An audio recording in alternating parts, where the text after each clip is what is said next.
ஒரு சின்னதா vegetable tips என்னன்னா கருவேப்பிலையில வந்து நல்ல இரும்பு சத்து இருக்கு. அது காய வச்சு பொடியாக்கி நம்ம சாப்பாட்டுல சேர்த்துக்கலாம். எப்படின்னா அது ஒரு டிப்ஸ் போடுங்க. நான் இப்போ முருங்கைக்காய் விலை குறைவுங்க, அதனால முருங்கைக்காய் வாங்கினேன். 10 ரூபாய்க்கு 5 காய், இரும்பு சத்து நிறைந்தது.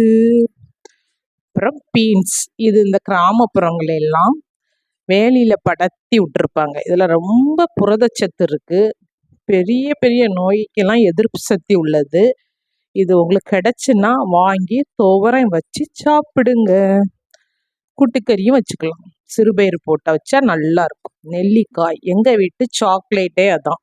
நாங்க நெல்லிக்காய்னா சாக்லேட் மாதிரி சாப்பிடுவோம். மொந்தங்காய் வாயுவுக்கு நல்லது. நாங்க எப்பவுமே மொந்தங்காய் தான் வாங்குவோம். அது விலை கூடுதல், கிடைக்கலனா தான் பேயங்காய் வாங்குவோம்.